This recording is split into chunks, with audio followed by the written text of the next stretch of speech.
Kaixo berriro, orain jarraibidea ataza bat entregatzeko pausoekin.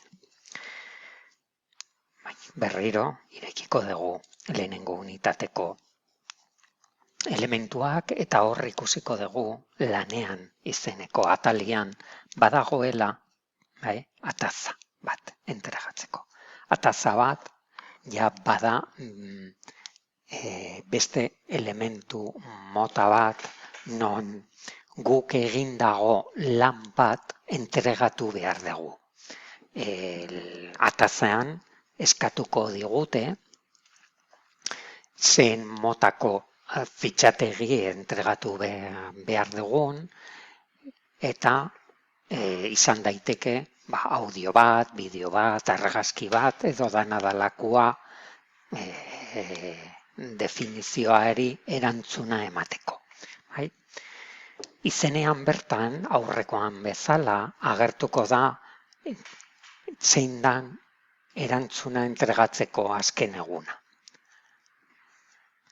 Beti unitate bat egiten dugunean ikusi behar dugu zeintzuk dira lanak entregatzeko datak. Eta saiatu behar gara entregatzen data hori heldu baino lehen. Izenaren gainean sakatzen badugu, ikusiko dugu ataza horren jarraibideak eta ezaugarriak. Hau da, nola bete behar dugun eta zein da entregatzeko azken eguna eta azken momentua. Hemen ikusten da, zein dan data eta hemen behan zenbat denbora geratzen dan entregatzeko. Horretaz gain, egongo da definizioa bera, eta kasu honetan esaten digu eskuz egin behar dugula. Idatzi behar dugu horri itxuri baten erantzunak, eta honi argazki bat atera behar diogu eta entregatu, erantzun bezala. Galderak egongo dira PDF baten edo atxikitutako dokumento batean kasu honetan. Orduan lehenengo pausoa izango zen sakatu dokumento horren gainean eta izan behar dugu aplikazio bat irekitzeko.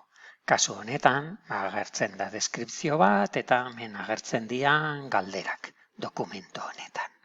Orduan, atazan esaten digun bezala, behin irakurrita eta pentsatuta zeintzuk diren erantzunak, idazten dugu horri txuri batean eta horri txuri hori argazki ateratzen diogu.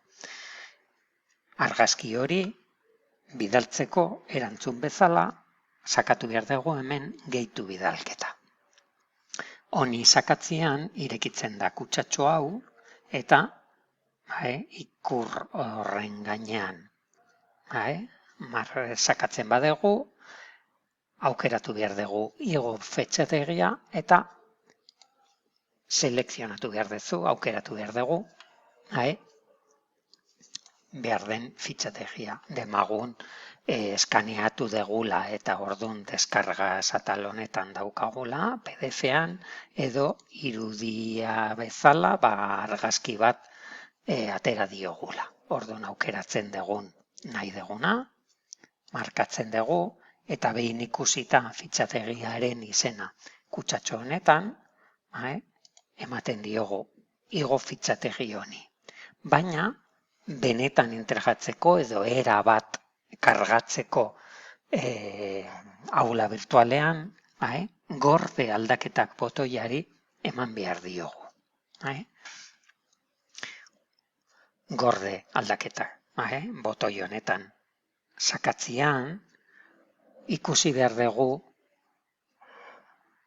atazaren ezaugarriak aldatu direla. Orain ikusten da ataza hori entregatuta dagoela eta hemen jartzen duen bezala bidalita dagoela kalifikatua izan dadin. Orain irakasleak kalifikatu behar du. Baina hemen jartzen duen bezala, oraindik ez dago kalifikatuta. Aldatu nahi badegu entregatu dugun fitxategia, orduan, sakatu behar dugu ezabatu bidalketa. Demagun beste fitxategi bat entregatu nahi dugula, eta orduan ezabatzeko aurretik entregatu duguna, sakatu behar dugu ezabatu bidalketa honetan, eta honetan jarraitu. Markatzen badugu, aurreko egoerara bueltatzen gara. Ez da bidalketarik egin, gelditzen zaizkigu ordu batzuk oraindik entregatu ahal izateko. Eta botoia aldatu da eta gehitu bidalketa ikusten da berriro. Hauek dira pausoak.